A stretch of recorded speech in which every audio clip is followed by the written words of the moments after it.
Assalamualaikum warahmatullahi wabarakatuh. Perkenalkan sebelumnya, nama saya Muhammad Fali Zahran dengan NPM 22082082115. Dan pada kesempatan kali ini saya akan menjelaskan minat saya yang berjudul gangguan depresif.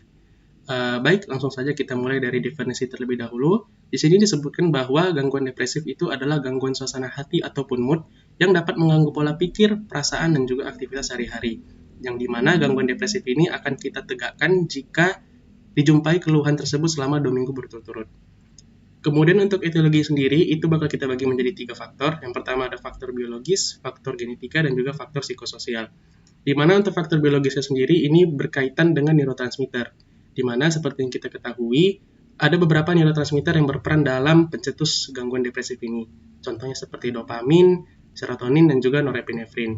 Di mana ketika terjadi ketidakseimbangan neurotransmitter di dalam otak tentunya akan menyebabkan seseorang mengalami gangguan depresif.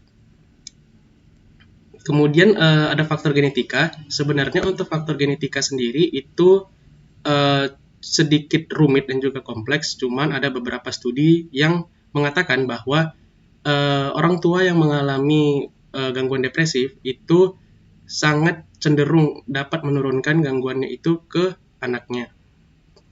Kemudian berikutnya itu ada faktor psikososial, di mana faktor psikososial ini contohnya seperti kehilangan pekerjaan ataupun kedua orang tua yang meninggal pada saat masih kecil ataupun kehilangan pasangan.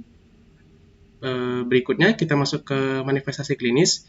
Di sini ada beberapa manifestasi klinis yang dapat kita temui pada orang yang mengalami gangguan depresif. Contohnya seperti masalah tidur, ketertarikan yang menurun, terus ada merasaan bersalah, terus ada energinya yang menurun juga, terus ada masalah konsentrasi, ada nafsu makan yang menurun, retardasi psikomotor, dan terakhir ada merasa ingin bunuh diri.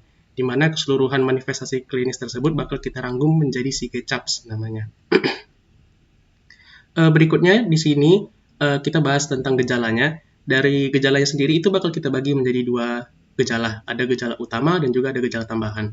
Dikatakan gejala utama di sini jika dijumpai mood depresif selama 2 minggu, kemudian ada kehilangan minat dan juga kegembiraan, dan berkurangnya energi dan meningkatnya keadaan mudah lelah. Seperti rasa lelah yang nyata sesudah kerja sedikit saja dan menurunnya aktivitas.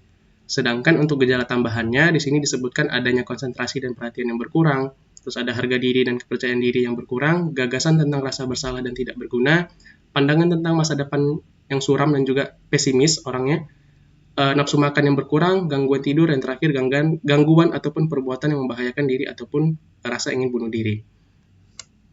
Berikutnya kita bahas tentang diagnosis dari gangguan depresif ini.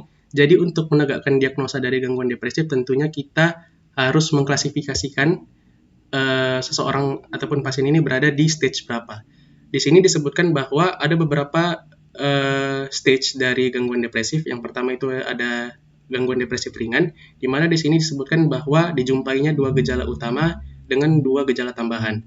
Kemudian untuk gangguan depresif episode sedang itu dijumpai 2 gejala utama dengan 3 gejala tambahan.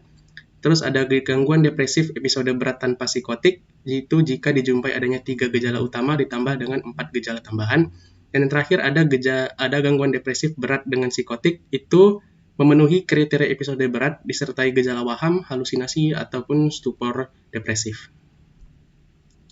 Berikutnya kita masuk ke diagnosa banding dari gangguan depresif ini. Sebenarnya ada beberapa diagnosa banding yang bisa kita gunakan untuk orang yang mengalami gangguan depresif. Itu contohnya seperti gangguan organik, ataupun intoksikasi, ataupun ketergantungan zat, distimia, siklotimia, gangguan kepribadian, dan juga gangguan penyesuaian.